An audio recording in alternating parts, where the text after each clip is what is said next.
All right, good morning, Mr. Cruz. Counsel for the state. Good morning. Y'all ready? Yes, Judge. Just before we bring the jury out, Okay. I think this will speed up our process this morning. All right. Just a couple of things. Our first witness this morning is going to be the medical examiner. And so part of his presentation, I intend to elicit testimony about his opinion as to how some of the injuries to Ms. Baker may have been inflicted. And in so doing, I have what is very clearly not a real knife. So I just didn't want the court to freak out that I was, so just putting that out there. Second of all, we also would tend to introduce the autopsy report. I have 2 copies of it. The reason I bring this up is that it does list 2 names as suspects on that report, neither of which are either Mr. Melton or Mr. Faust. Since this trial has very clearly zeroed in on those 2 individuals, I have prepared a redacted version because I think otherwise we get into issues that might confuse or mislead the jury, and so it would be the state's preference to tender the redacted version. But I would. All right. Mr. Cruz, any comment on the state's proposal? In regards to the fake knife, no. I think the most appropriate thing is wait till they attempt to introduce. If I have any objections, I'll make the objection at that time, Your Honor. All right, thank you. All right, I'll allow you to introduce the redacted portion since there's been no objection. All right, anything else from the state before we bring the jury in? No, I reserved my objection. I didn't say I didn't have any objection. Once they attempt to introduce, if I have an objection, I'll make the objection at that time. You're certainly entitled to do that, but for now, in terms of allowing the redacted version in, you haven't made an objection, so I'm going to allow it in. If you want to object when it comes in, you certainly have the right to do that. All right, thank you. Anything from the defense before we bring the jury in? No, ma'am. All right, thank you. You may bring the jury in.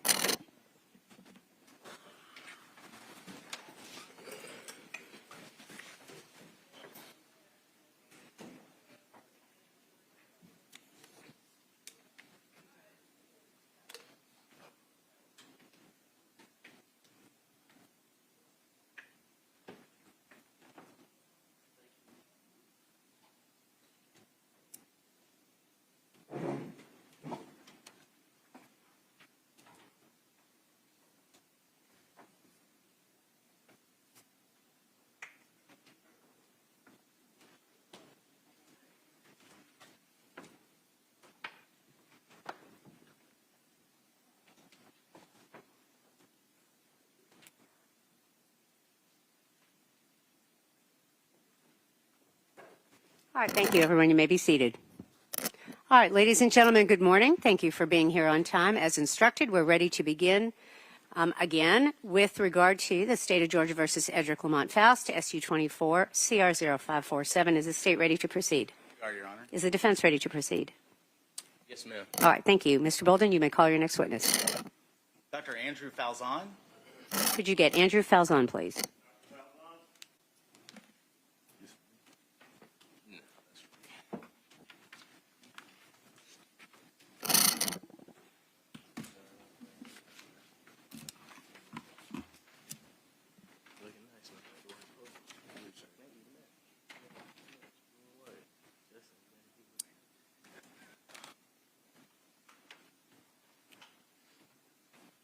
Sir, if you could raise your right hand, please.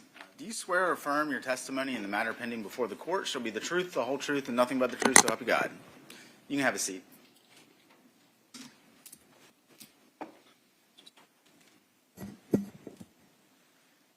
Sir, if you could state and spell your name for the record, please. Sure. My name is Andrew. Last name is Falzon. F-A-L-Z-O-N.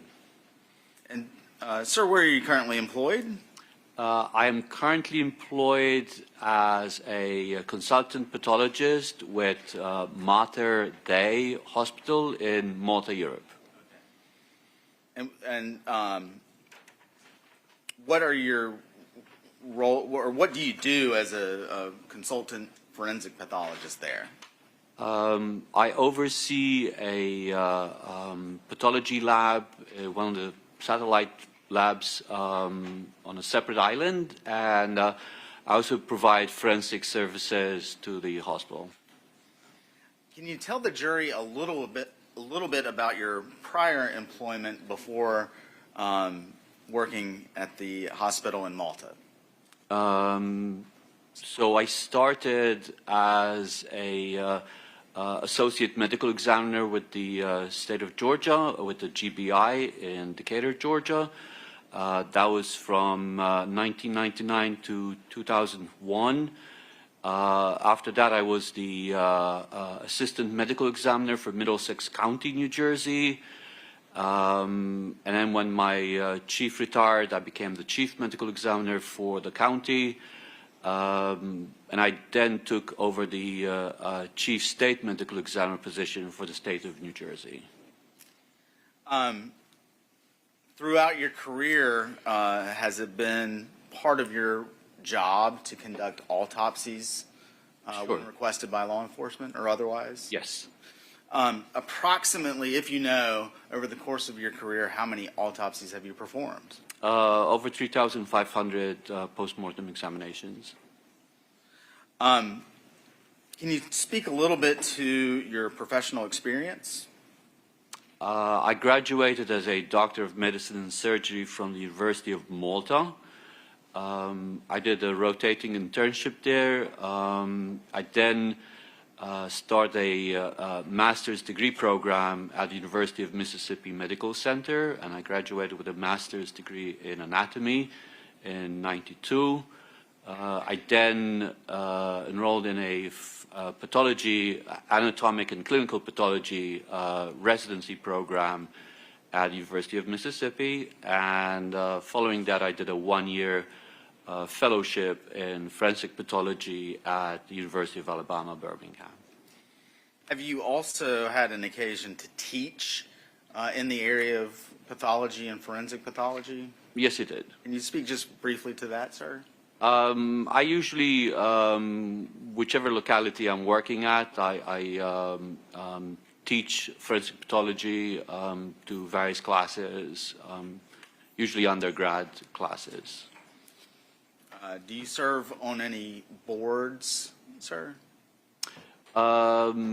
As the chief state medical examiner, I served on the domestic violence fatality near fatality review board, and also the child fatality review board, both the state board and the suicide subcommittee. I still serve on the suicide subcommittee of the child fatality review boards.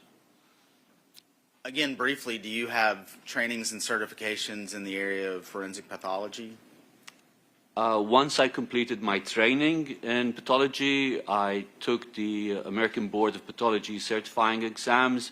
I am board certified in anatomic, clinical, and forensic pathology. Have you spoken at conferences related to the area of forensic pathology? I've presented at mainly at the National Association of Medical Examiners meeting, you know, on any research that myself or the office was conducting. And have you previously testified in court before as an expert in the area of forensic pathology? Yes, I have. Do you know how many times? Over 100 times, mainly in the state of New Jersey, but also in the state of Georgia. Your Honor, at this time, the state would tender Dr. Falzon as an expert in the area of forensic pathology. All right, any objection by the defense, or would you like to voir dire the witness? No objection, Your Honor. All right, thank you. This witness is declared an expert in the area of forensic pathology. You may continue. Thank you, Your Honor. Dr. Falzon, I'd like to turn your attention back to January the 20th of 2001. Just to be clear, where were you working at that time, sir?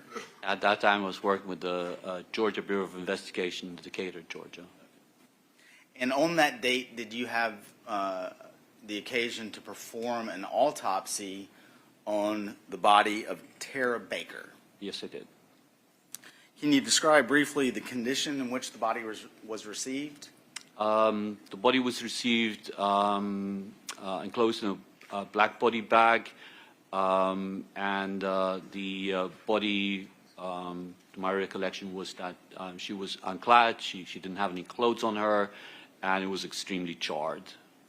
Do you take steps to ensure that the person you are performing the autopsy on matches the, I guess, submission from law enforcement, I guess? Yes, I do. Okay.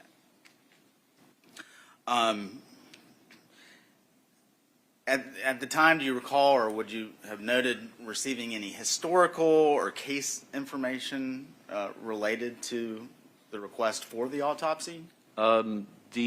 Typically we would receive that. I haven't seen any copies of those recently, so I don't recall exactly. Okay.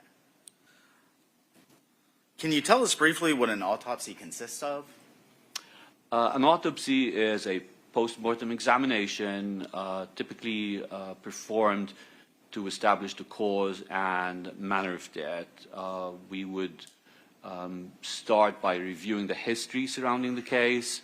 Then we'd move on to the examination of the body. Certain cases, we would do x-rays prior to actually starting the examination. Then you describe the clothing, remove the clothing, collect any trace evidence if indicated, and then you start the external examination, the examination of the body from head to toe, front and back.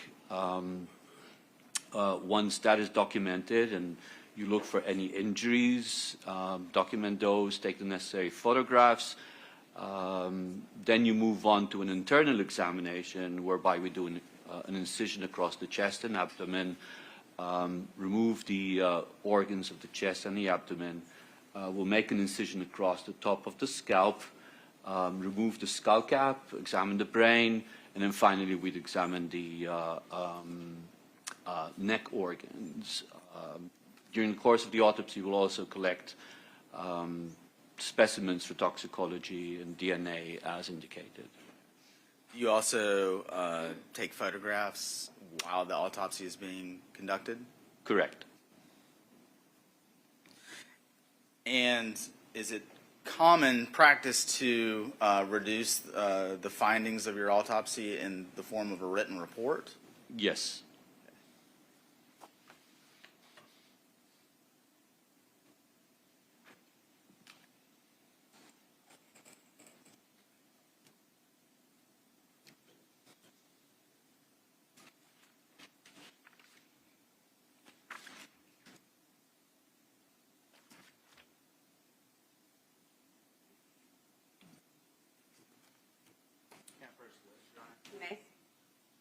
Dr. Falzon, I'm going to hand you what's been marked as State's Exhibit 1.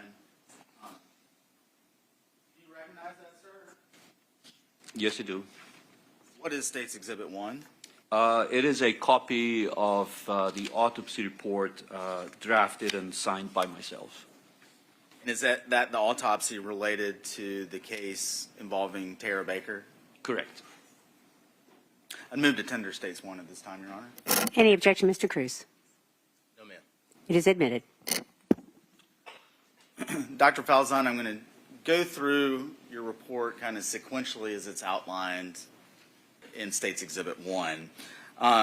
Let's talk a little bit about the receipt of the body. I think I kind of just touched on this earlier, but if you could speak to what your report reflects as to how the body was received. Correct. The body bag was, there were tags affixed to the body bag zipper that had the case information relevant to this case. Can you speak generally to, you mentioned an external examination. We're going to try and take it in order. What was the first thing that you did with Ms. Baker as it relates to that external examination? Photographs would have been taken, and then overall assessment of the body, the charring, the degree of rigor mortis, and the stiffening of the muscles that happened post-mortem, any lividity, the settling of blood in the dependent areas, general observations. Let's talk a little bit about the injuries that you noted to Ms. Baker's body, starting with those on the head and neck, sir. Can you describe those in general? The injuries on the head and neck were mainly in the form of blunt force injuries. When we describe injuries, there's three main categories: blunt force injuries that are caused by a blunt instrument, whether that be a fist, a piece of wood, a hammer. Those are all blunt force injuries. There's sharp force injuries that are caused by objects with a cutting edge. Could be a knife, could be a shard of glass. And then there's gunshot wounds. In the case of Ms. Baker, she had multiple blunt force injuries, mainly in the form of bruises around the eyes, the right and left sides of the head, and on the neck. She also had, on the neck, she also had a stab wound on the right lower front of the neck, and she had a ligature mark that surrounded the neck. Okay. Specifically as it relates to the stab wound, can you describe in a little bit more detail what you observed? The stab wound, like I said, was on the right lower front. When I describe a stab wound, typically I will, imagine the face of a clock overlying the wound. And in this case, the wound was oriented between the 10 o'clock and the 4 o'clock on the lower front of the neck. Okay. You also mentioned a ligature mark encircling Ms. Baker's neck. Can you speak a little bit more to that, please? Yes. The ligature mark completely encircled the neck. It had one mark on the back of the neck and two marks on the front, which indicated that the ligature had been wrapped around the neck, crossed over in the front, and the ligature held on the sides. Did you note any other injuries to Ms. Baker's neck? She had some blunt force injuries to the neck. Not sure if there was something specific here. If I may look at the report.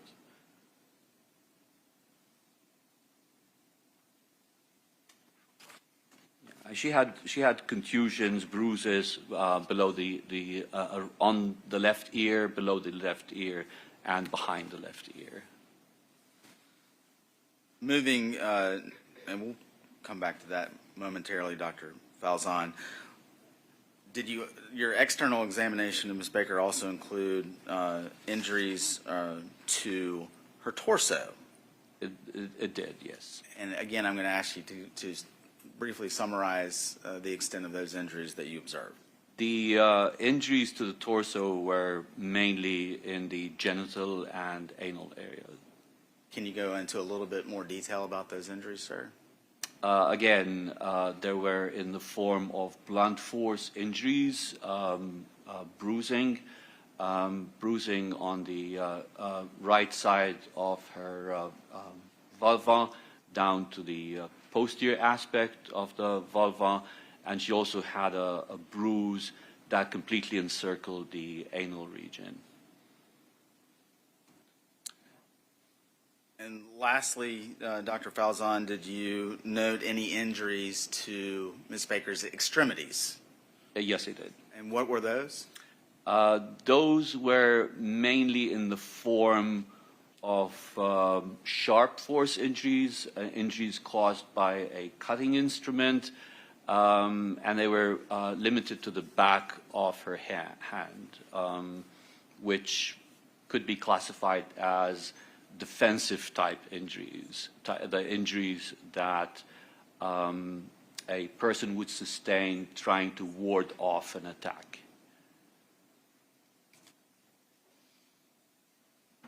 Did part of your internal examination of Ms. Baker include examination of the organs of the neck? Yes, I did. And particularly, what, if anything, did you observe in that part of the internal examination of Ms. Baker? As part of the examination of the neck structures, we look at the bones and the cartilages that make up the neck. One of the bones that we have in the neck is called the hyoid bone. It's a C-shaped bone that sits above the larynx. With cases of strangulation, we often see fractures in the hyoid bone. In the case of Ms. Baker, there were fractures on both the right and left sides of the hyoid bone. And based on your training and experience, sir, what, if any, significance did you attribute to your observation as it related to Ms. Baker's broken hyoid bone? That was part of the strangulation process.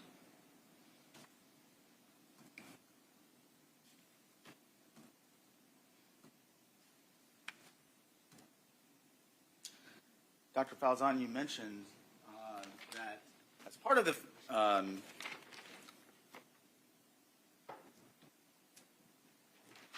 autopsy, you do take photographs. Correct.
Bear with me just a second, Dr. Falzon.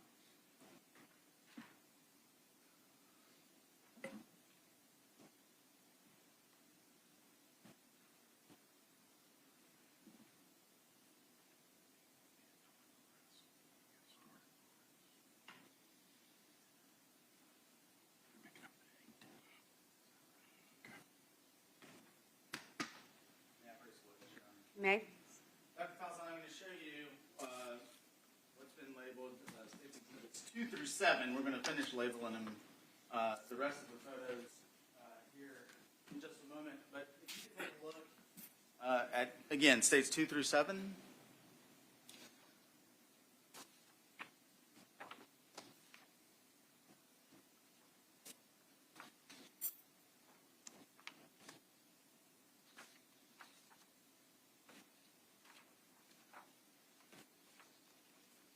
Do you recognize those, sir? I do.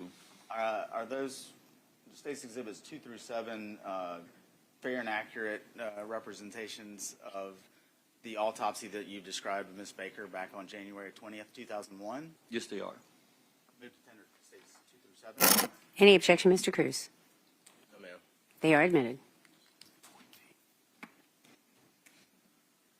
And again, I realize this is a little cumbersome. If I can approach it again. You may. This, Dr. Falzon, is states 8 through 14. Same question. Take your time. Take your time. See if you recognize those.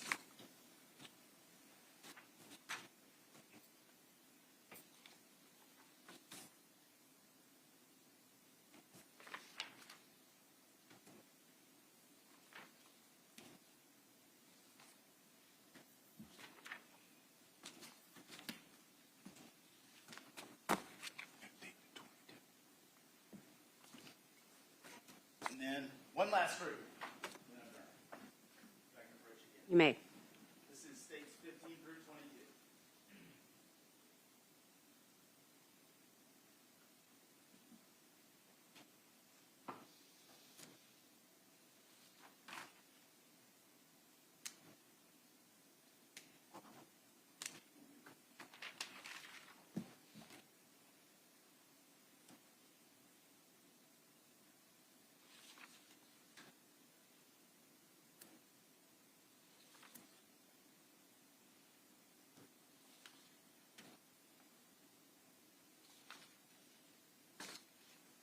Last time. States, I believe, 8 through 22, are those also all true and accurate depictions of your observations of Ms. Baker's body as you observed her at the autopsy on January 20th, 2001? They are. Move to tender states 8 through, well, let me just start back, 22 through 22. All right. Well, 2 through 7 have been admitted, so we're now on 8 through 22. 8 through 22. All right. Mr. Cruz, any objection? No, ma'am. They are admitted. And how are you planning on doing that? Just handing them to them? Okay, so that's what I'm asking. So we've had a prior ruling, thank you. So just for any red and black persons who may be here under Rule 22 with a photo opportunity that the court granted, the Rule 22 has been amended to prohibit the media from taking any photographs or videos, of course, of these particular photos that the state is going to introduce to the jury. So if you can turn, thank you for doing that. I saw you turn your camera off. If anyone is here from the red and black pursuant to Rule 22, if you would please not photograph. Go ahead, Mr. Bolden. Your Honor, and I think the court may have That's to right. switch.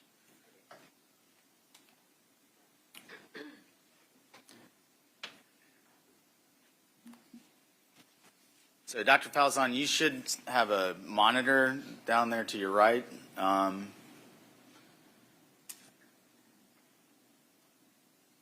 Okay. Dr. Falzon, we're going to start with State's Exhibit 2.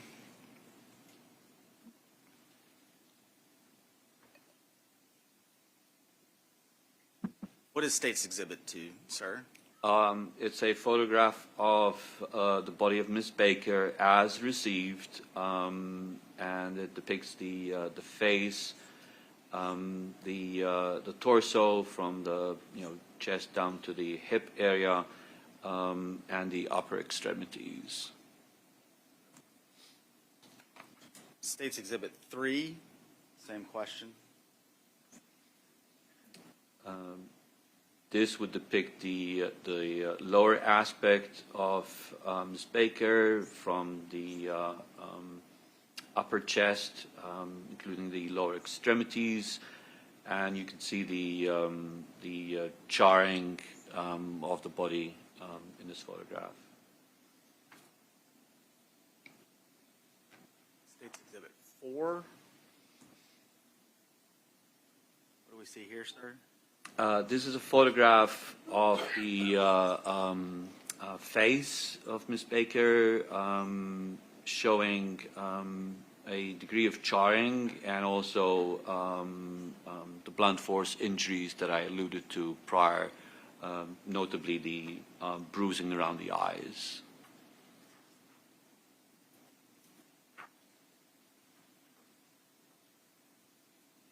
State's Exhibit 5. Is that just a slightly different angle of her face? Correct. It's a slightly closer up view of the face. Same question as it relates to State's Exhibit 6. Again, closer up view, focusing mainly on the right eye.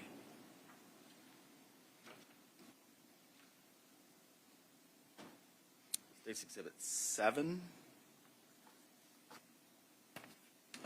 This depicts the left side of the face, and there's, again, charring, and you can see there's a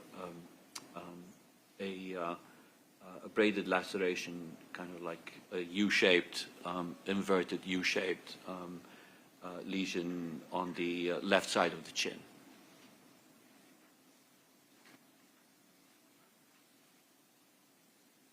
State's Exhibit 8. Okay.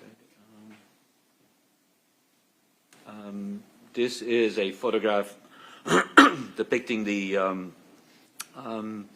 left side of the face, neck, and the left shoulder, and you can see the ligature mark on the posterior aspect of the neck.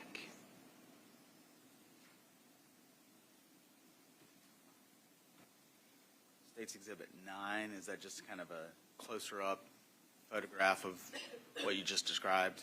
Correct, and you can see the single linear mark that extends over the posterior neck, and you can also see the bruising behind the left ear.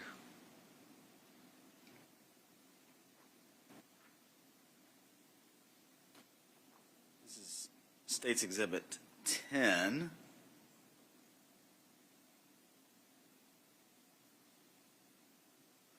What do we see here, Dr. Falzon? It's a photograph of the neck aspect. You could see the ligature mark on the top, which is an electric cord, and you can see the plug aspect, the prongs on the left-hand side of the photograph. And Dr. Falzon, I think you can actually, if it would be helpful, you can, the screen in front of you, you can touch and circle things. Just to clarify what you just described as it relates to the ligature, and I think Your Honor might have to, Mr. Dickey explained that there's a within, yes. All right. So you've made some drawings on. The U-shaped, I need to erase that. Okay. But so I'm marking here the cord, and that's the prong aspect and the plug attached to the cord there. In this photograph, is the stab wound that you previously described also identifiable in this photograph?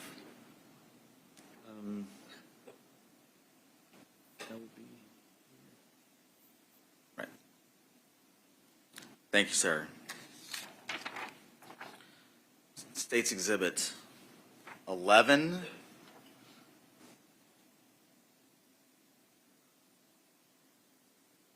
What do we see here, sir? Again, you see the cord here. Difficult to see because it's... And the circle at the end, is that the That's the end of the plug to the plug, yeah.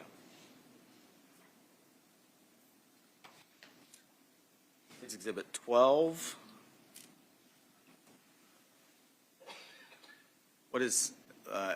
What are we seeing here, Dr. Falzon? It's the front of the neck. Again, there was extensive charring, and there was a lot of smeared, dried blood on the skin. But you could see the stab wound, and the stab wound had what we refer to as the blunt edge and the sharp edge. When you have a knife, obviously you have a cutting edge of the knife, and the back, the non-cutting part of the blade, and they both leave kind of distinct characteristics. But this would be the blunt end there at the back. So you see the blunt end on the, I guess, on the right-hand side of the body, with the sharp edge more directed towards the middle of the body. We'll come back to that later, Dr. Falzon, but I'm going to move on for now. This is State's Exhibit 13. Is that just a slightly different angle of the stab wound that you just described? Correct.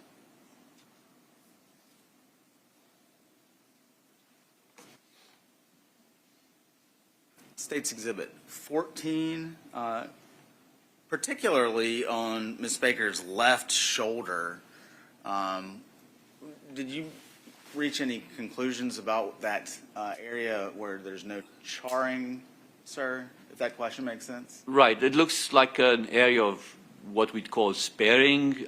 There's no soot and charring on that area, and most likely that was where the plug was resting, kind of like protecting the skin from the soot deposition. State's Exhibit 15. Is that just a slightly different picture of different angle of Correct. Closer up view. what we just described? Okay. Okay. These are where it gets even tougher. State's Exhibit 16, Dr. Falzon. What is this photograph? That's a photograph depicting Miss Baker's genital area. You can see the bruising. The above, this would be kind of like an area of charring, heat damage. So this is not part of the injury she sustained while she was alive, but you can also see the bruising around the introitus, the entryway to the vagina. And we're going to follow up on that with State's Exhibit 17. Again, I apologize. State's Exhibit 17, what is this a photograph of, Dr. Falzon? This is a slightly different angle of the anal-vaginal area. You could see a bruising that completely surrounds the anus, which would be this area here. And then you see the bruising on the right-hand side and the posterior aspect of the introitus, the entrance into the vagina. State's Exhibit 18, is that just a slightly different angle of the last photograph, sir? Correct. We're almost done. State's Exhibit 19, shifting gears. What are we looking at here, sir? This is a photograph of the back of Miss Baker's left hand.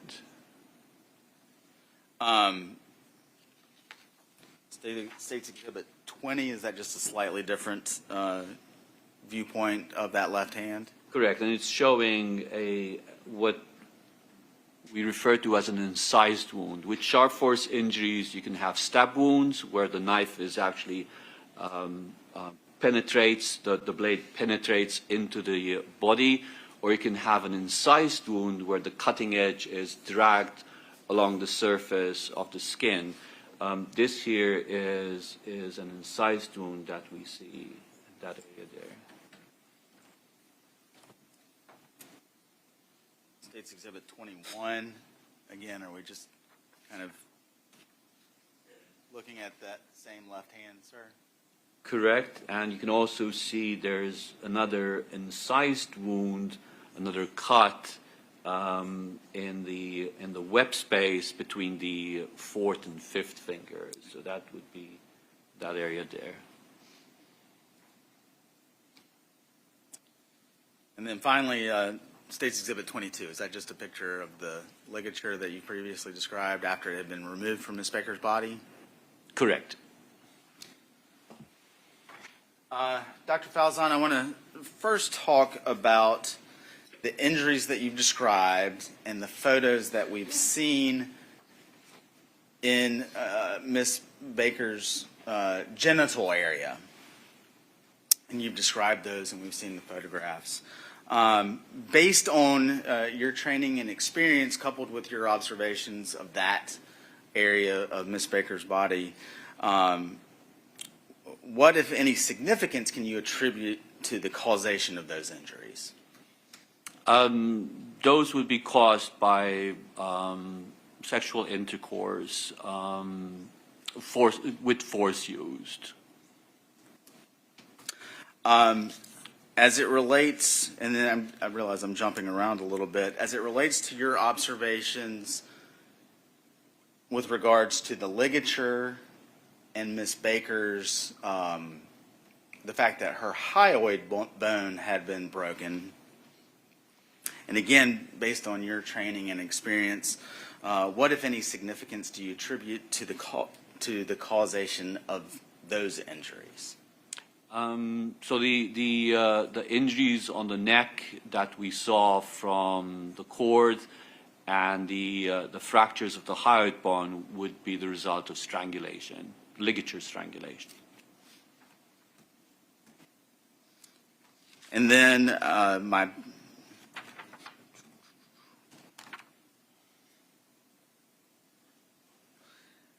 Dr. Falzon, as it relates to your observations of the stab wound that you've previously described on Miss Baker's neck and the wounds, which I believe you previously referred to as defensive type wounds to her left hand,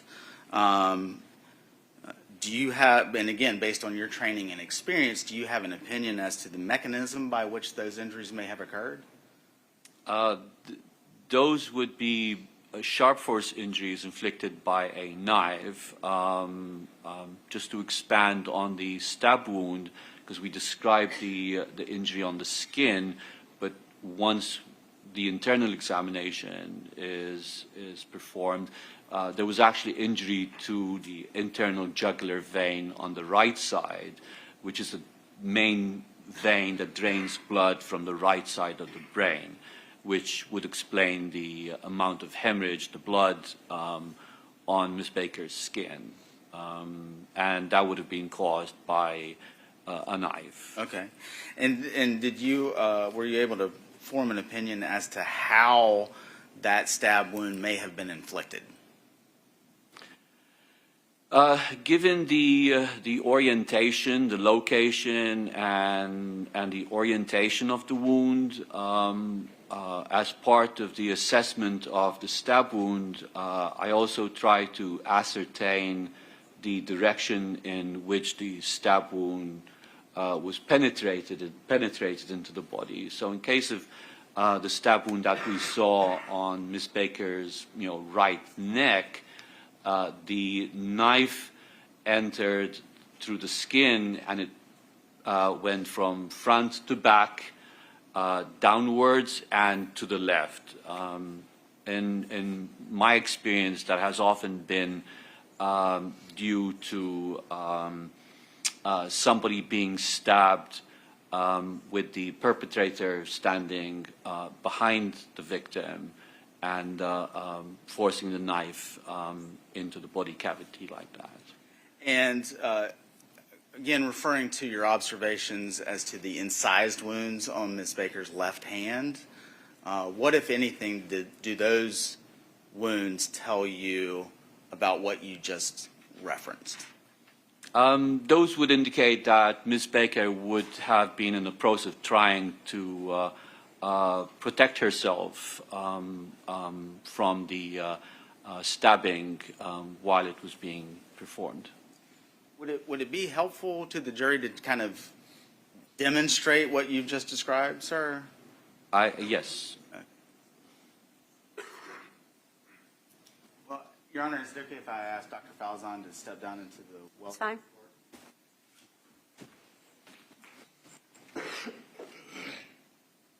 Dr. Falzon, I'm going to hand you what is very clearly a rubber knife.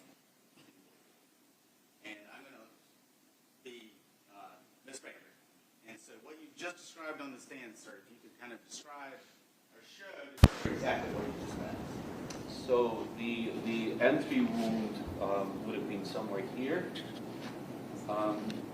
So with holding the knife like this, the blunt end would be at the 10 o'clock position, and the sharp end would be at the 4 o'clock position like that. And again, as it relates to the injuries to the hand,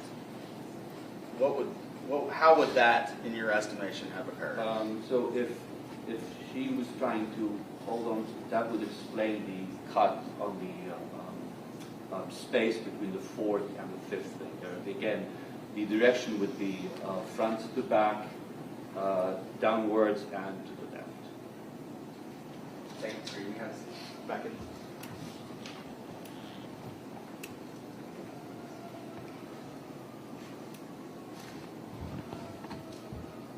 Dr. Falzon, based on everything that we've talked about, well, actually, I want to back up just a little bit. Did your autopsy of Miss Baker reveal anything as it related to her larynx?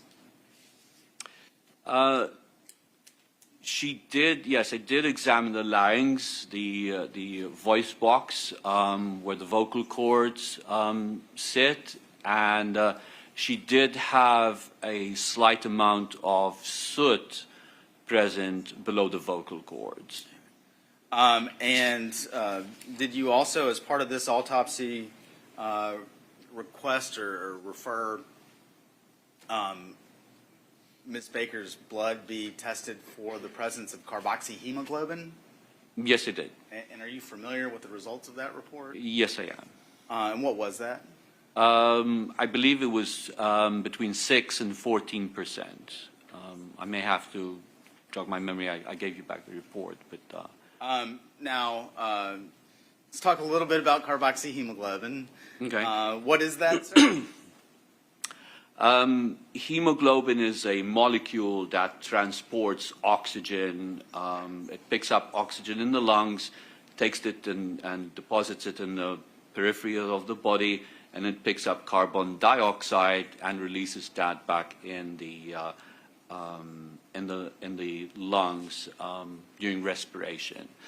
Now, when as part of the fire, carbon monoxide is formed. So carbon dioxide is carbon with 2 oxygens. Carbon monoxide is carbon with 1 oxygen.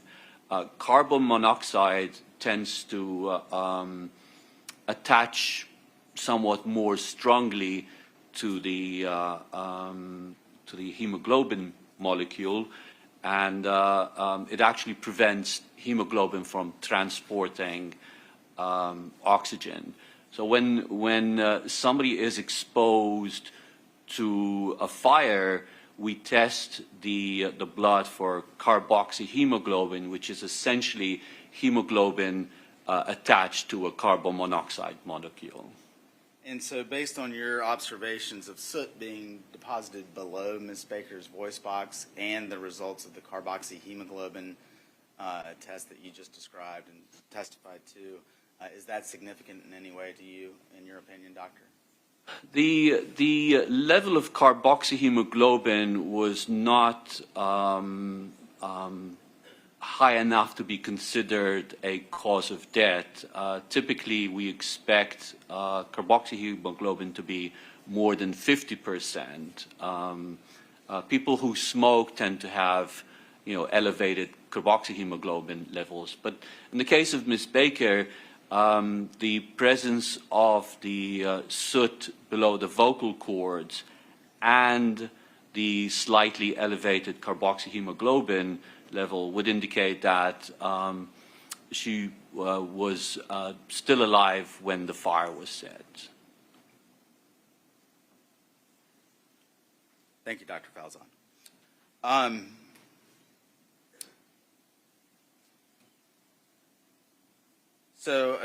Again, just to summarize everything that you've testified to thus far, were you able to form an opinion as to the cause of death of Ms. Baker? Yes, I did. What was that opinion? So she died of a ligature strangulation and a stab wound of the neck.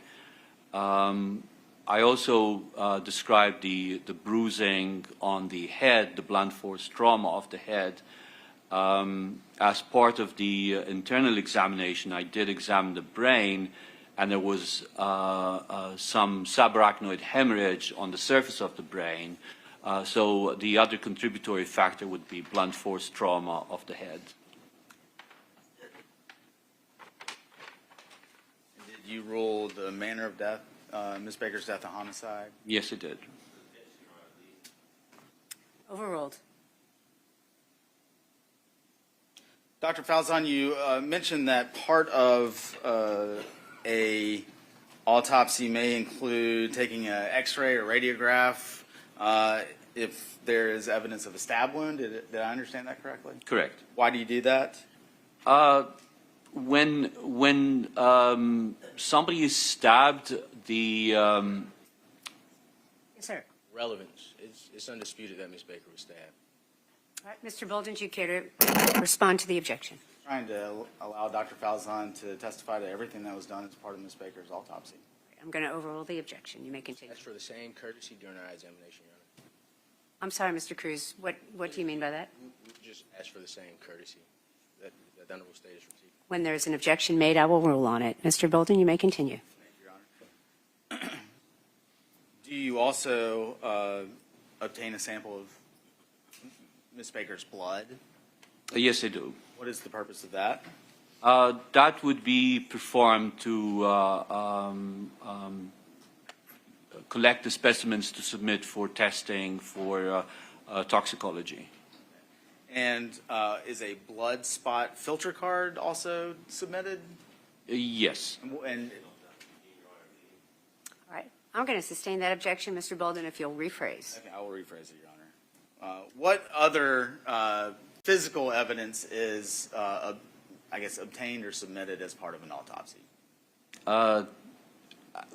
To establish a reference point for DNA testing, a blood spot filter card is prepared whereby we take a filter paper card and we put drops of the victim's blood that is air dried and then submitted for analysis.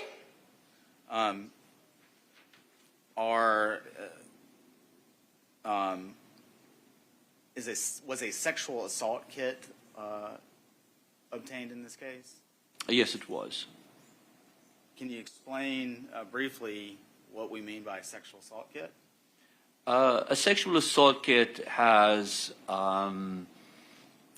various components to it which help in collecting evidence in cases where sexual assault is suspected. It would have swabs to collect DNA. It would have slides whereby we smear the swabs and prepare smears to look at under a microscope. It would have nail clippers to clip nails and envelopes, to put those nail clippings in. And it would also have envelopes for head samples of head hair, pubic hair, and pubic hair combings. And I apologize if you mentioned this already, but when you're talking about swabs, from where on Ms. Baker's body were those swabs obtained? Swabs are taken from the mouth, oral swabs, from the vagina, and from the anus.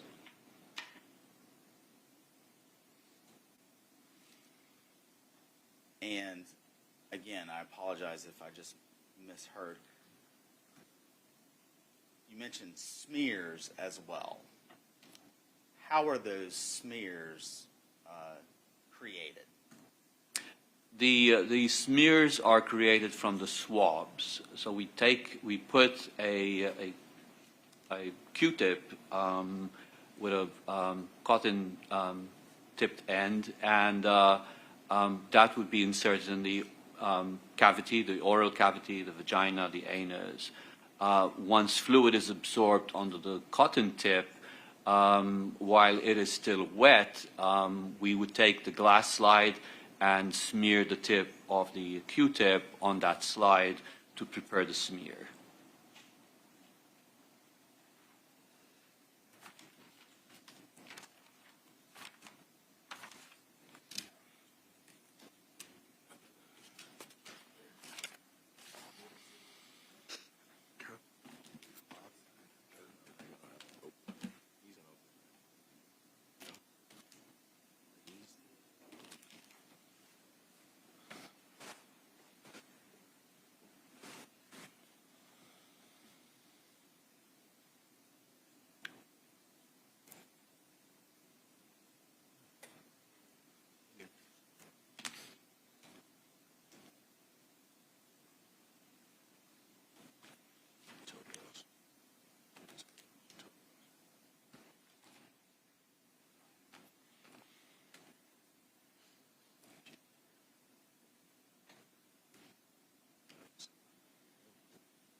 Your Honor, we have a motion. All right. Ladies and gentlemen, I'm going to ask that you go into the jury room. Don't discuss the case. This is a good time for a bathroom break. We will be with you shortly.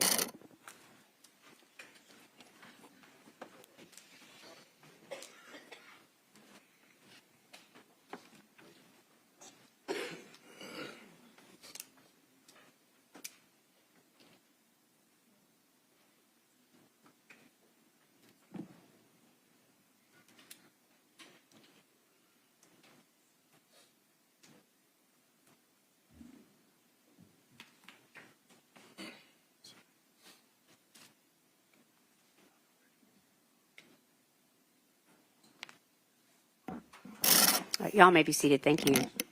Mr. Cruz, your motion, sir? Well, I want to do the simple thing first. We have an objection to the known pubic hair of a victim. Exhibit 31 is empty.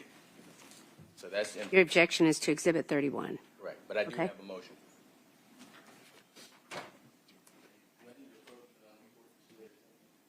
No, but I want to hear your objection, and then you can make your other motion.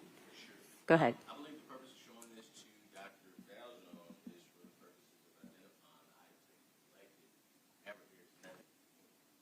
So we object to the state simply giving Dr. Falzon back as exhibit 31. Okay. All the other items from the ones that we observed from the inside, they had items. They had items that we don't object to those. But we do have a motion. All right, well, let Mr. Bolden respond to your objection on Exhibit 31. Go ahead, sir. Well, Your Honor, I mean, I can show Dr. Falzon, we can open it, and I mean, I guess the objection is the fact that it's empty and somehow that makes it inadmissible. I don't know that that's the case. I don't know that I know how to respond to that particular objection. I can make it clear if it's confusing. The pubic hair, relevant for his testimony. An empty bag that just says pubic hair is irrelevant in this case. That's what we're objecting, the ground that we are objecting on. All right, Mr. Bolden, do you care to respond to the objection about relevancy? Again, I think the fact that Dr. Falzon has testified that pubic hairs were taken, why don't we let him look at it? Because Mr. Cruz's assertion that it's empty, I honestly had not opened the bag, so let's allow him to do it. We can do that momentarily. I'd like to hear the motion. Sure. All right, that's fine. We'll hold off on Exhibit 31's objection. Go ahead, sir. We're moving to suppress the oral swabs due to chain of custody. In this case, it has been stated that oral swabs, vaginal swabs, and anal swabs were taken. We have the chain of custody report. The chain of custody report says that only 2 oral swabs were taken. I assumed that was pretty much an error on the chain of on the custodian, because Ms. Bigham, 2024, conducted a test on these swabs, and it was determined. They went to a company in California to do this test, and that's something we'll address on cross-examination instead of using a company here in Georgia. But that company came back and said, you know what? We did this presumptive test. These are actually vaginal swabs. However, now that I'm seeing the original packaging that Dr. Falzon put these items in, and please correct me if I'm mistaken, a vaginal swab wasn't taken, ma'am.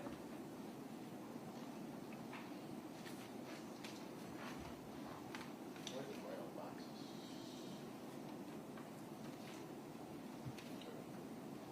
Madam President, I'd like to show the report, State's Exhibit 28. State's Exhibit 29. I don't know that I need to see the exhibits at this moment. I want to hear your objection about, you're asking the court to suppress certain I would things. ask So tell me the that. court to suppress I'm asking for 2 things. Okay? Either I'm asking the court to suppress, I believe it's oral swab B. Let me confirm which swab it is, Your Honor.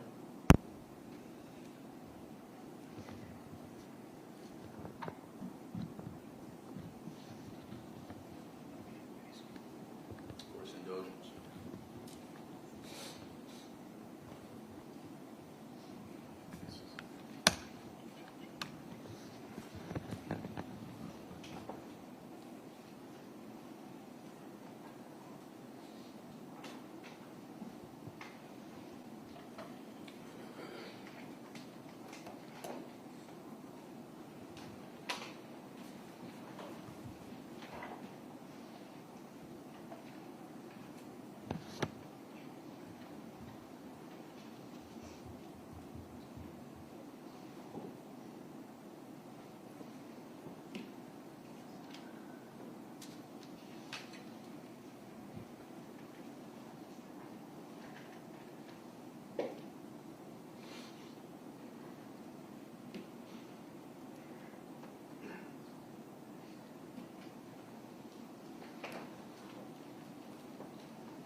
item 2I. Court, give me a second to identify item 2I.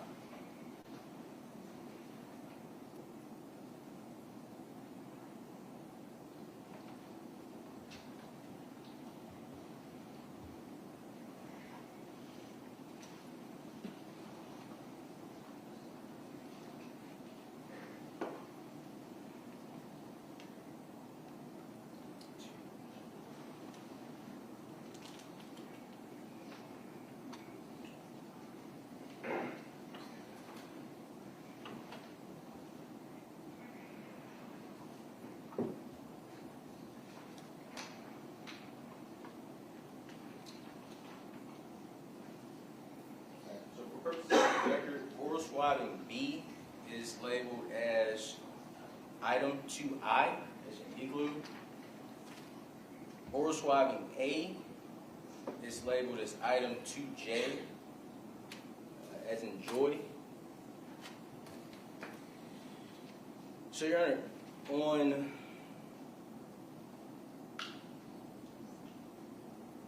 November 4th, 2024, and mind you, this wasn't a discovery, by the way.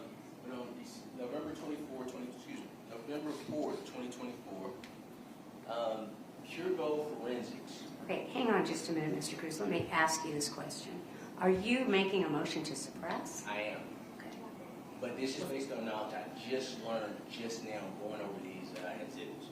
So this isn't a motion that was untimely because I knew about it 10 days from around. I just learned this here today.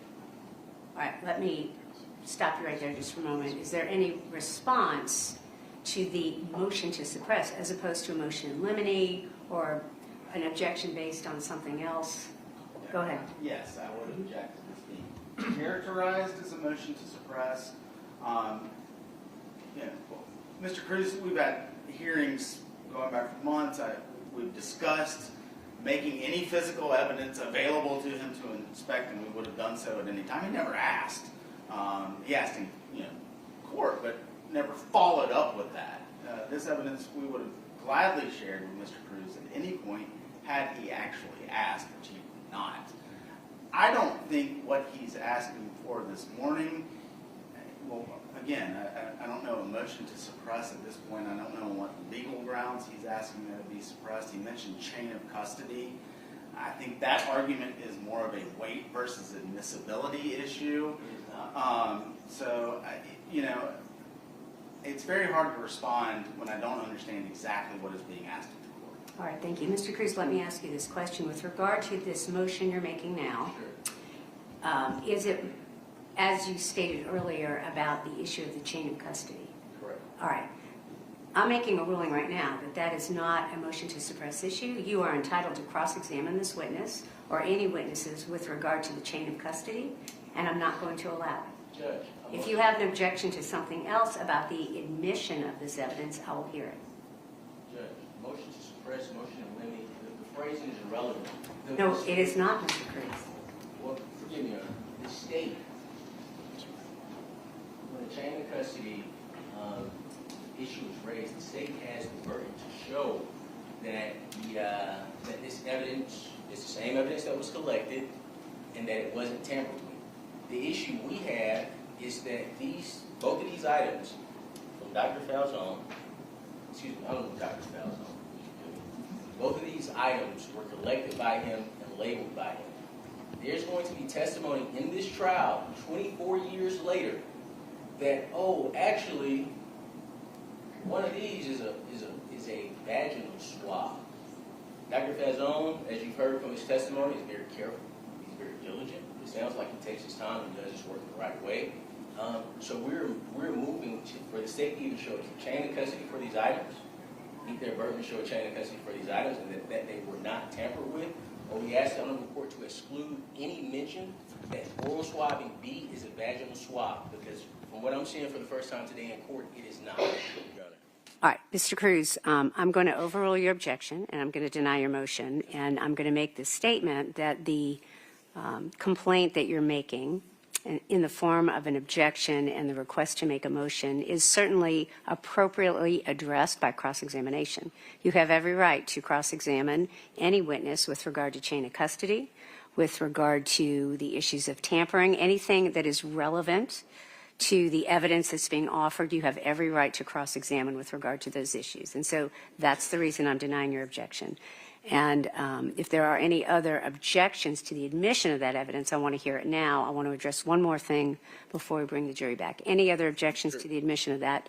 I mean, I haven't ruled that admissible yet. We haven't made an, there hasn't been a proffer. But if you have something that you'd like to object to now that you know about, so you can do that. We will stand by our chain of custody All right. Motion. All right, thank you. I do want to make a comment, Mr. Cruz, and this is really for all parties, but it's related to the comment that you made a little bit earlier. You did not make an objection, but you stated something to the effect of, we're asking the court to extend us the same courtesy. My comment to all parties, but particularly to you with regard to that comment, is this. That comment about the court's behavior is not appropriate in the manner in which you said it. The court makes rulings of law, not courtesies. The court extended, Mr. Cruz, you a courtesy this morning when you were 20 minutes late. I knew why you were late, and I extended you that courtesy. That's a courtesy. But in terms of this trial and in terms of making comments in front of the jury, the only appropriate comments to be made are not comments. They are objections. They are proper examination questions, cross-examination questions, things of that nature. And the court will respond to proper objections. Any comment on the courtesies of the court or fairness or things of that nature that are not in the form of objections need to be made outside the presence of the jury. And that's my statement. Yes, ma'am. Thank you. Anything else before we bring the jury back in? Your Honor, if we could have just maybe a minute for us to take a restroom break. All right. Why don't we be off the record until 11:15? That's about 12 minutes. All right. We'll be in recess until then. Thank you.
Cruz?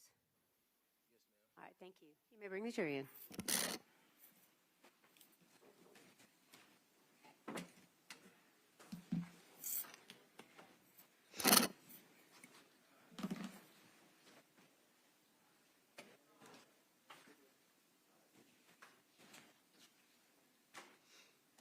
All right.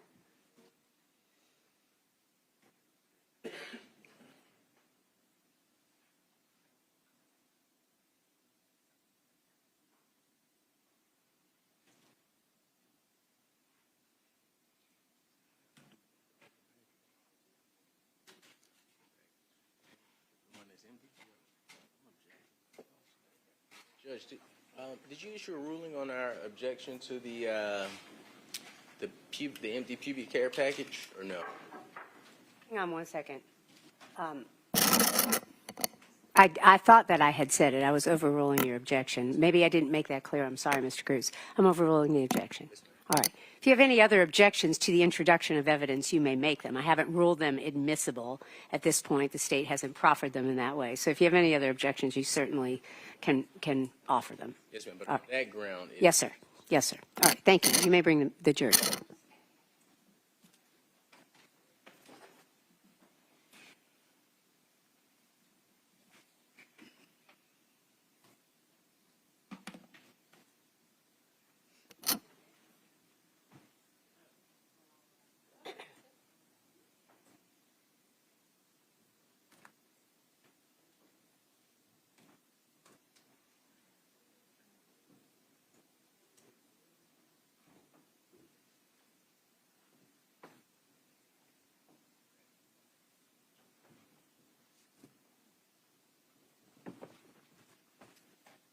Please be seated.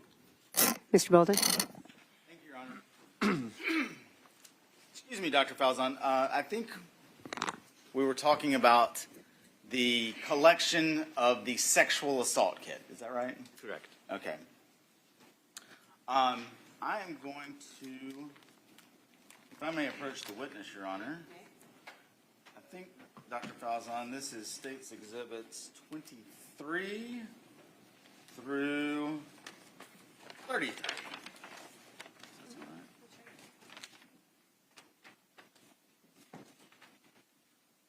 You want the gloves, Dr. Falzon? Sure.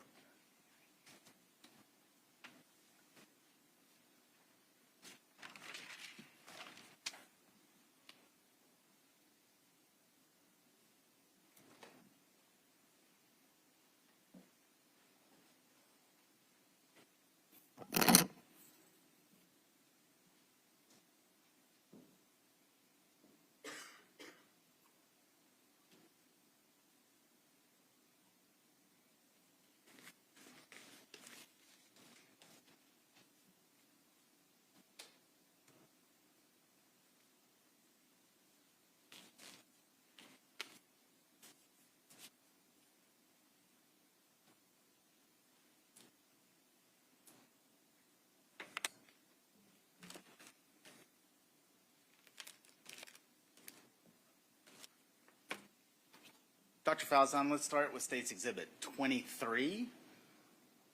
Yes. What is that, sir? It's a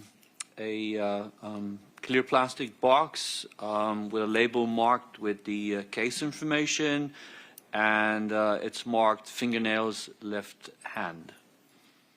And would that be the fingernail clippings that you took from Ms. Baker's body on January the 20th, 2001? Correct. Move to tender States 23, Your Honor. Any objection? No, ma'am. It is admitted. States Exhibit 24, Doctor, what is that? It's a clear plastic bag sealed with evidence tape. There's two clear plastic boxes, each one with a label with the case information. One is marked toenails right and the other one toenails left. Again, same question as before. Are those related to the autopsy that you've been describing this morning? Correct. How do you know that, sir? Each one has a label on them with the decedent's name, Clark County, the age, race, and sex, and the unique case identifying number assigned to this case. Move to tender States 24, Your Honor. Any objection? No, ma'am. I won't have any objections to any of those outside of the objection I already put on the record. All right, thank you. Number 24 is admitted, and you may proceed, Mr. Bolden. States 25, Dr. Falzon, what is that? 25, it's a white paper envelope sealed with evidence tape, and the label with the case information, and this one is marked oral swabbings B. And again, same question. Is that related to the autopsy that you performed on Ms. Baker on January 20th, 2001? It is. Move to tender States 25, Your Honor. All right, and based on Mr. Cruz's assertion, is that right, sir, that there's no objection? Outside of my prior objection. All right. Then it is admitted. Thank you. And that's number 26? 25. 25. All right, 25. Thank you. Go ahead. States Exhibit 26. What is that, Doctor? Same white envelope with evidence tape and the unique case identification information.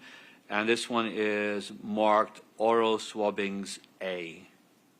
Move to tender States 20. Now I've forgotten. 26, Your Honor. 26. Mr. Cruz, any objection, sir? All right, it is admitted. States Exhibit 27, Dr. Falzon. What is that? White envelope red evidence tape, label with the unique case information, and this one is marked rectal swabbings. Move to tender States 27. Mr. Cruz, any objections, sir? No, ma'am. It is admitted. States 28, what is that, Dr. Falzon? State Exhibit 28 is a brown cardboard folder, has a label marked with the unique case identification information, and this one is labeled.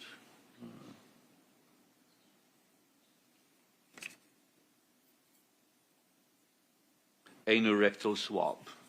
Move to tender States 28. Any objections, sir? No, ma'am. It is admitted. States 29, Dr. Falzon, what is that? 29, again, is a cardboard folder with the unique identification label, and this is marked auto swab.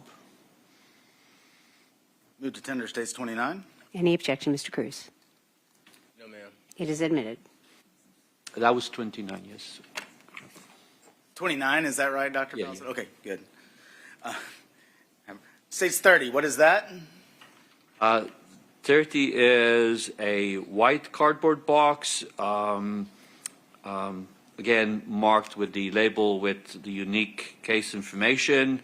And this one is marked vaginal smear. Move to tender States 30. Any objection, Mr. Cruz? No, ma'am. It is admitted. States 31, what is that, doctor? A clear plastic envelope with the label with the case information, and this one is marked known pubic hair of victim. Move to tender States 31. Any objection, Ms. Cruz? Yes, ma'am. The same objection I put on the record.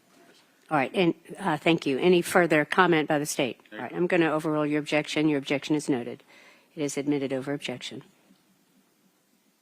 States 33, Dr. Falzon, what is that? 33 is a clear plastic envelope marked with the case information, and this is the combings, pubic combings of victim. Move to tender States 33, Your Honor. Mr. Cruz, any objection? No, ma'am. It is admitted. Is that everything that I handed you? Did we do 32? Oh, 32? Did I skip that? I apologize. States 32, I got ahead of myself. What is States 32? Clear plastic bag marked with case information, and this is marked known head hair of victim. Move to tender States 32, Your Honor. Any objection, Mr. Cruz? No, ma'am. It is admitted.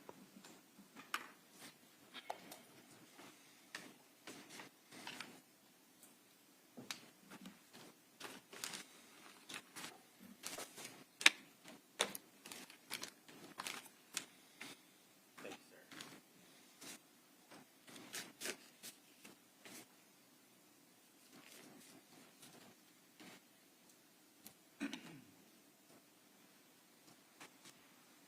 I'm going to not go through all of those pieces of evidence, Dr. Falzon, but I want to start. This is States 30. There's the sticker. I think I can zoom in. States 30. Again, what is that, sir?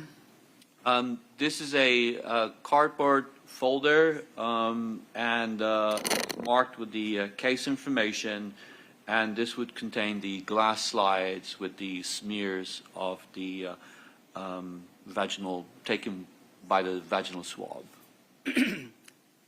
How would or was States Exhibit 30 created?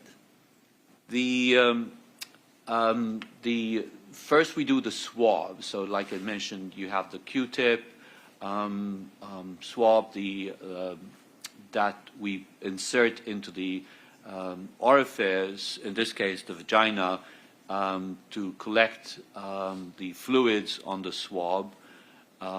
Once that is removed, we take the glass slide and we rub the cotton tip across the glass slide to transfer cells from the Q-tip onto the smear, onto the slide, and thus creating a smear. Thank you, sir.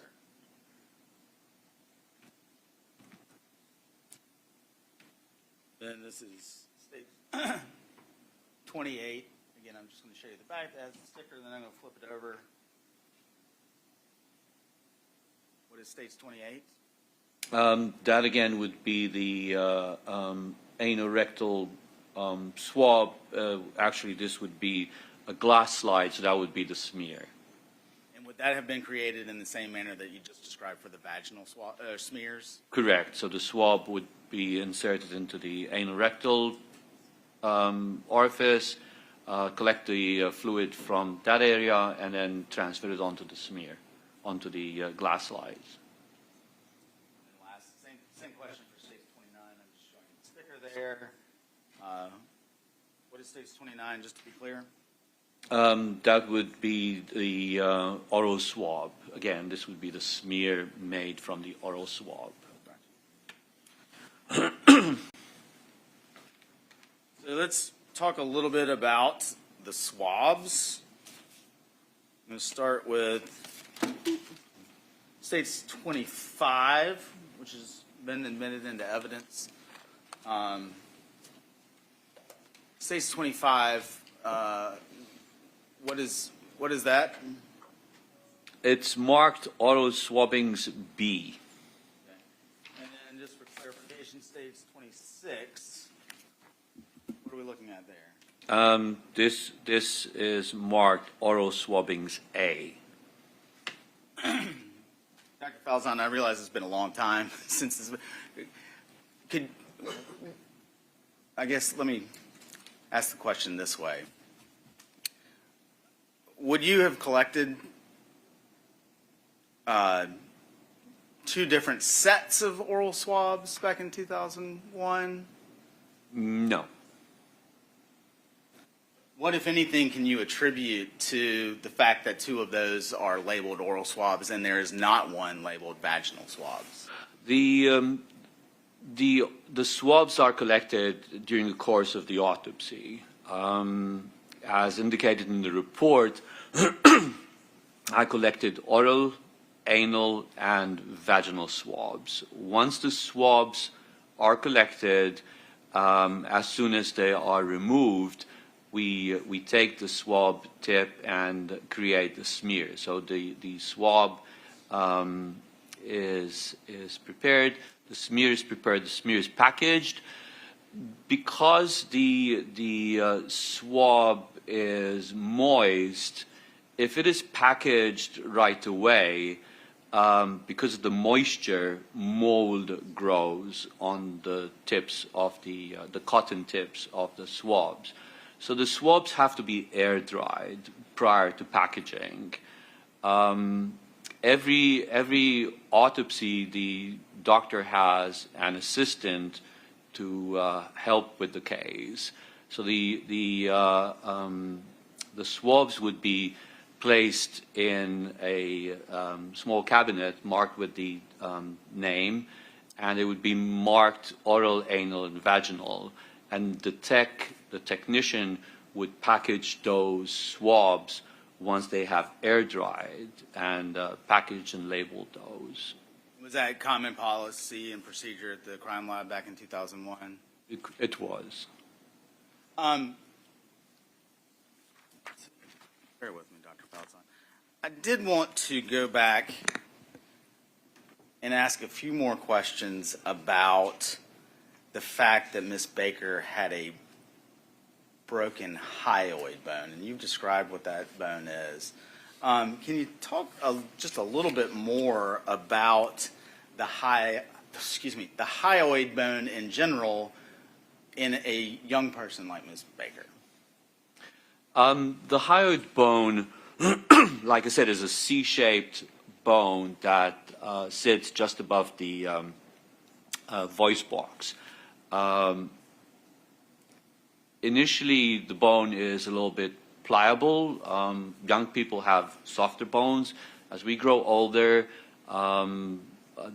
that bone starts to get more calcified and become more brittle. So in younger people, you're less likely to see fractures of the hyoid bone as opposed to older people. But again, in this case, there were fractures both on the right and the left-hand side of the hyoid bone. And based on that observation and your knowledge of that part of the human anatomy, do you have an opinion as to the amount of force that would have been necessary to break that bone? It was a significant amount of force.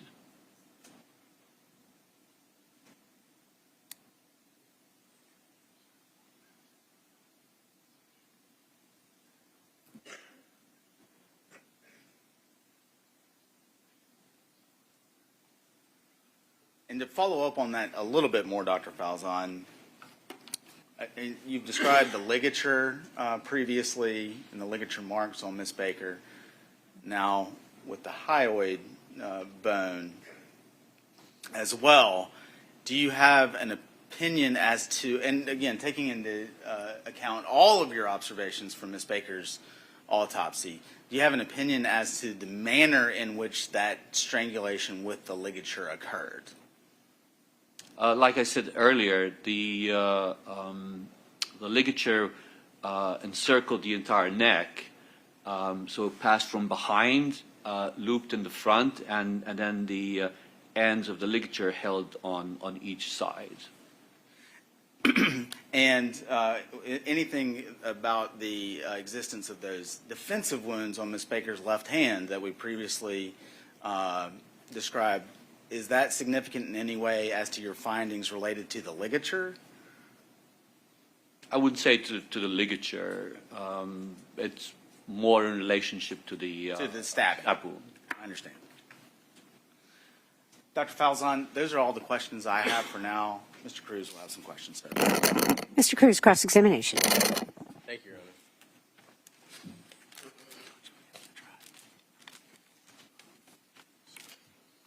May I move the podium, please? You may, absolutely.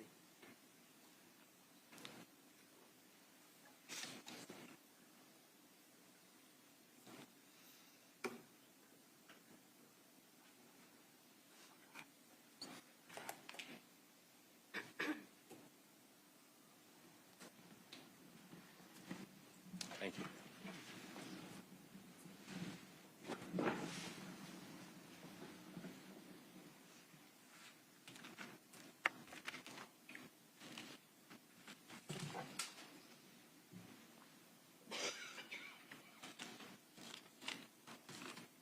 Good morning, Dr. Falzon. Morning. My name is Attorney Ahmad Cruz. I have the privilege and honor of representing Mr. Edric Faust. Do you recall you and I speaking previously? I do. Okay. Would you agree with the statement that Ms. Baker had a height of approximately 69 inches and weighed 113 pounds? Correct.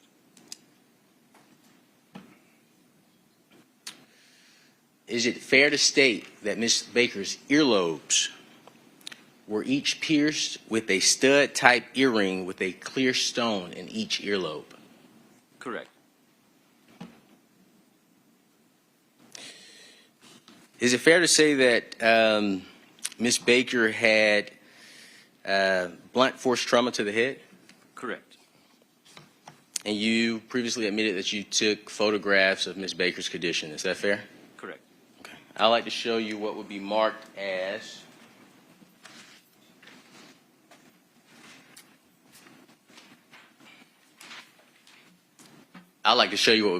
Defense Exhibit 5.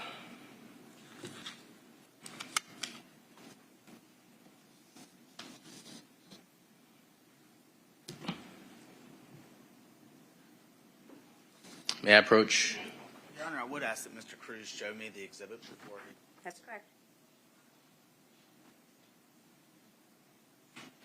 May I approach you? Okay.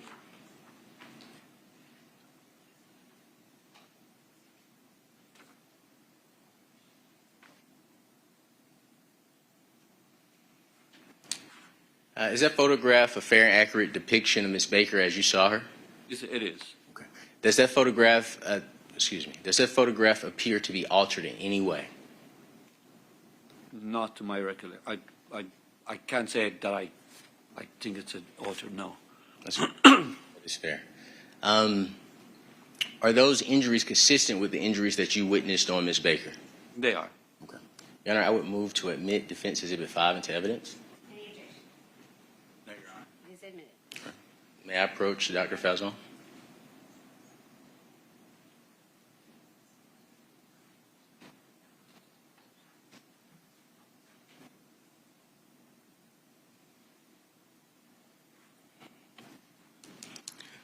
Dr. Falzon, you stated in your autopsy report that contusions also surround the anal region. Is that correct? Correct. And you identified the contusion as a 4.5 by 7 centimeter contusion that surrounds the anus. Is that accurate? Correct. I'd like to show you what would be marked as Defense Exhibit 6.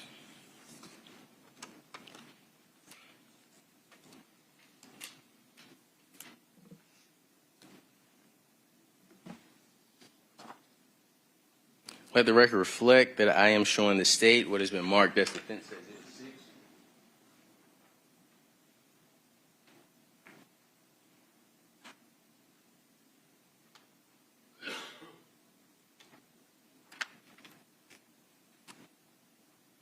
May I approach the witness, Your Honor?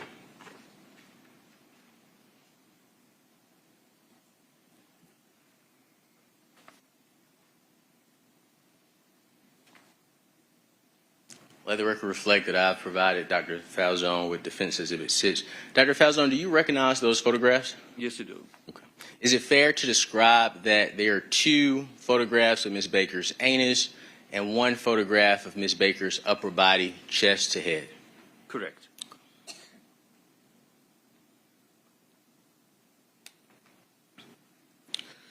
Would you agree that the contusions that surround the anus support that Ms. Baker was sexually assaulted anally? Yes. May I approach? Okay. Oh, and Your Honor, I move to admit Defense Exhibit 6 into evidence. Any objection? No, Your Honor. It is admitted.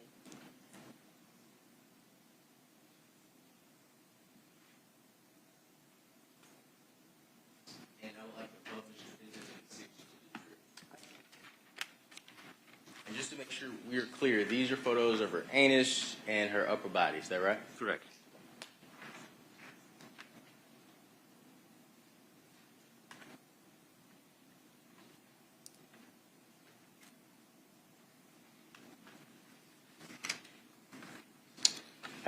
The state spoke with you about the packaging on state's exhibit.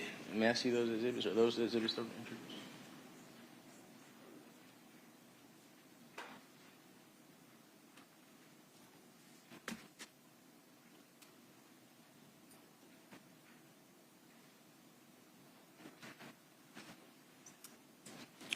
On State's Exhibit 25 and State's Exhibit 26, and may I approach the witness, Your Honor? May. Just to refresh you on what those are.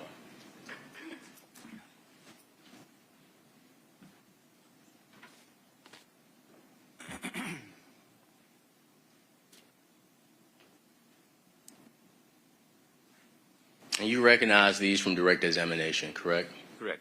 Okay. You stated that the way that these are packaged, and please stop me at any time if I say it wrong, I just want to confirm that I heard you correctly, that you get a vaginal swab, you then make a smear out of it, but because mold may get on the swab if you leave it out, mold may get on the swab because it's wet, you leave it out to air dry, and then a technician would package it up later. Is that correct? Did I understand it correctly? That's correct. Okay. The question I have for you, does no one check the technician when he labels or she labels the items to ensure accuracy? Not to my knowledge, no. Okay. So, Dr. Falzon, is it possible? I'll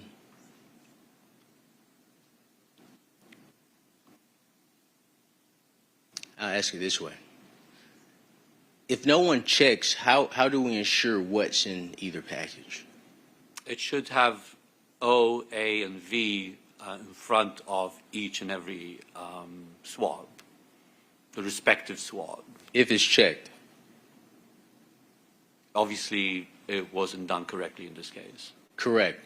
Are you aware that it is extremely important to collect and store swabs a certain way if DNA is involved? Correct. Okay. And is it fair to say that if it's done incorrectly, it could affect the results of any subsequent DNA testing of those items? Absolutely.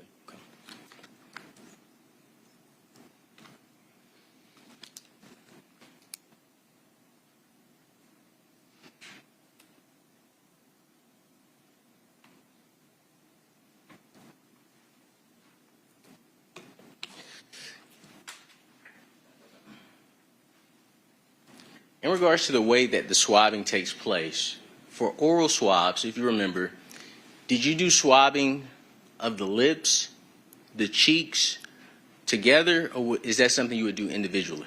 It would be done individually. So we would put the swabs in the space between the cheek and the teeth, and then insert it into the mouth, into the oral cavity. So one swab would start with teeth. Say that again one more time. I'm sorry. In the space between the cheek and the teeth, and then insert it into the oral cavity itself. Okay, but we don't do the area in front of the teeth and the lip. No. Okay. So teeth and cheek and oral cavity, I'm assuming, is just Inside the mouth. Excellent. Thank you.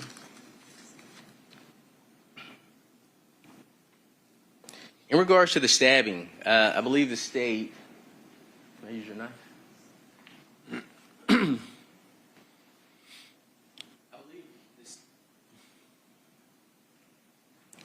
I believe the state asked you to do a demonstration of your opinion of the way the stabbing took place. Correct. Is that the only way Ms. Baker's stabbing could have occurred? Given the direction of the wound, that is the most plausible explanation for that. I don't know if you had any other, explanations that I could assess as to whether they're plausible or not. Well, I may have one. Okay. But the question that I'm asking now is the demonstration that that was performed on direct. Is that the only way that the stabbing could have happened? I mean, there could be other ways. I mean, if you had a left-handed individual, So I'm left-handed, face to face, and if I was to do it this way, we would get the same result? Essentially, yes. Right.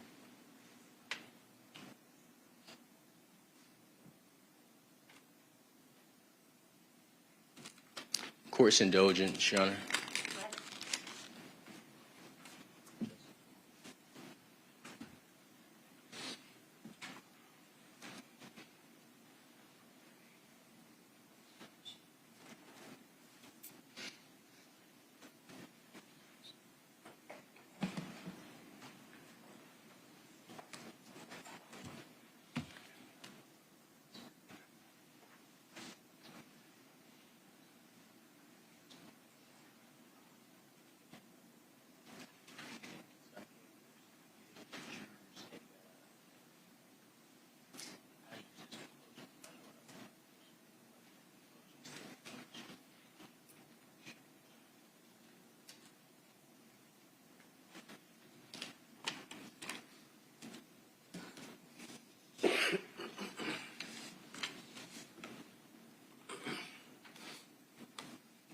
Just to confirm, the next exhibit, would that be Defense Exhibit 7?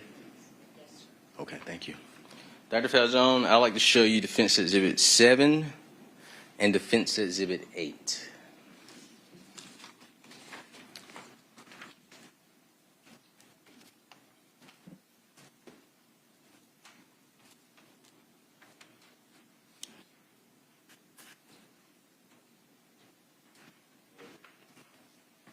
May I approach the witness, Your Honor?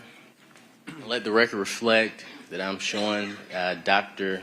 Falzon what has been marked as Defense Exhibit 7 and Defense Exhibit 8.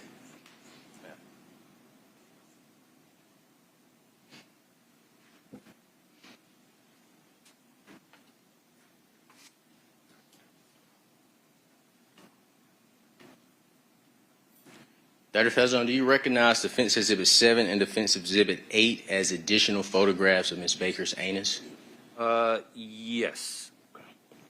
Are those fair and accurate depictions of Ms. Baker's anus as you remember? Yes, but it also has the vulva with the burn injuries that I mentioned earlier on the red. Can I approach? Sure. The burn across the upper. Where's the vulva? That would be here. What is this here? That would be the anal region down there. Yeah, publish these photos. Well, you need to tender them. That's right. Any objection about Exhibit 7 or 8? They are admitted, and you may publish, Mr. Cruz. Well, that would be the vulva again, different orientation. Mm-hmm. Okay, all right. If media would just turn their cameras off, we're going to post these pictures. Thank you.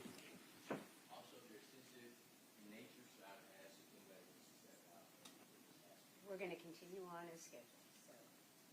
So the document camera is on, Mr. Cruz. You may use it. Okay.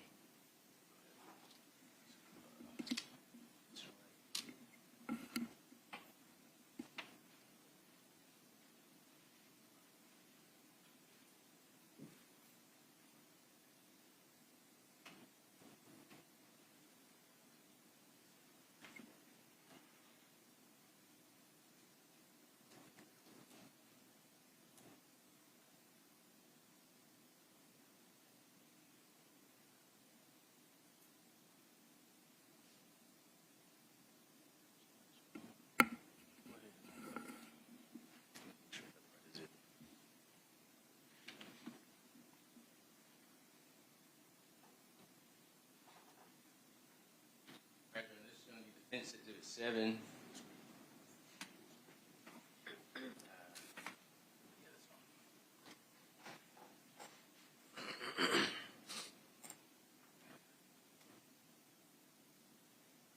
It's over there, Your Honor. Is it already on the screen? No, ma'am. I like to use my laptop. I see. I'm sorry. I had the wrong one on. I thought you were going to use the...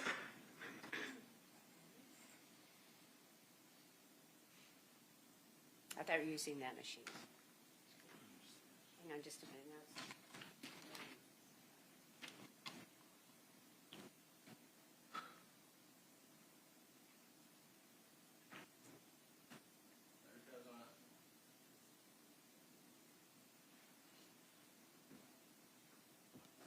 Dr. Falzon, I'd like to direct your attention to the screen, okay?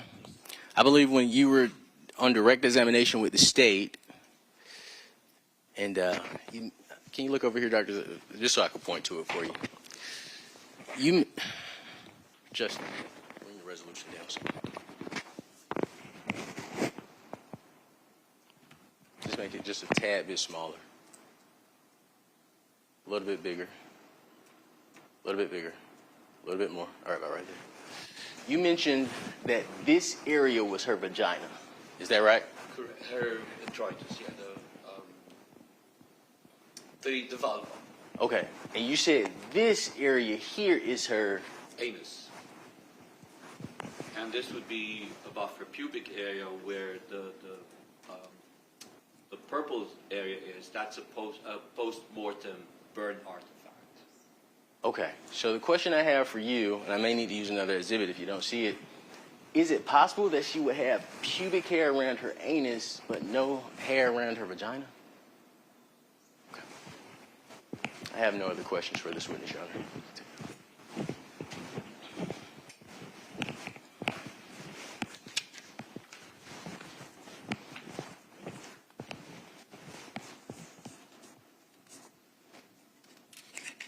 All right, any redirect, Mr. Bolden? Briefly, Your Honor. Go ahead. Dr. Falzon, I think in connection with Defense Exhibit 6. Thank you.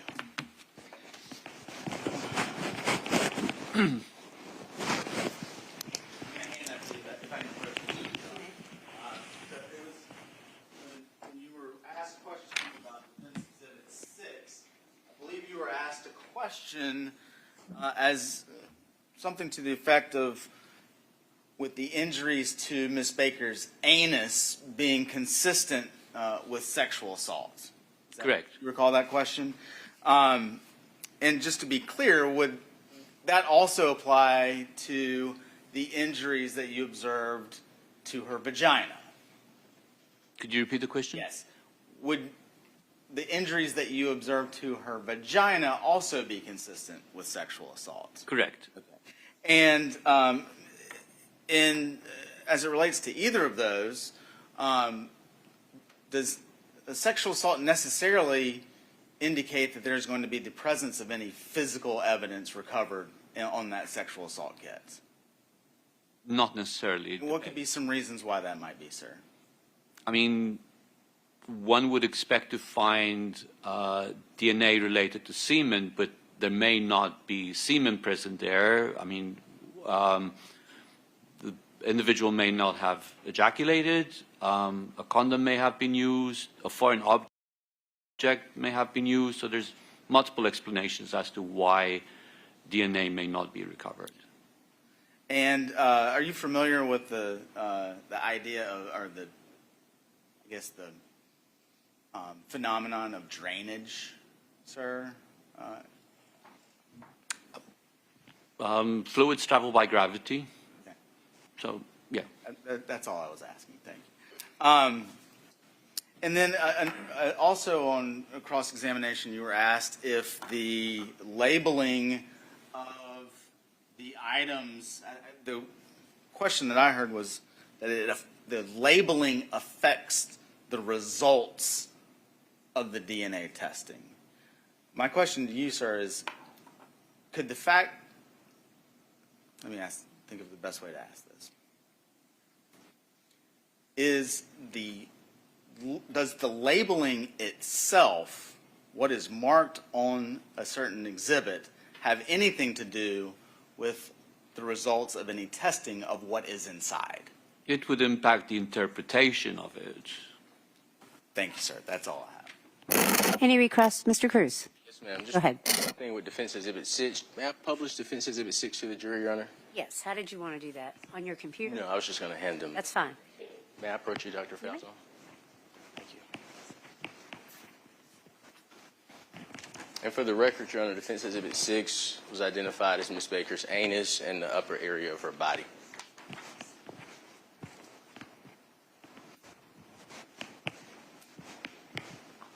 But otherwise, Your Honor, I thank you. I have no other questions for Dr. Falzon. Thank you so much for your service, sir. Thank you, Mr. Cruz. Mr. Bolden, any other questions of this witness? May this witness be excused. Any objection from the defense?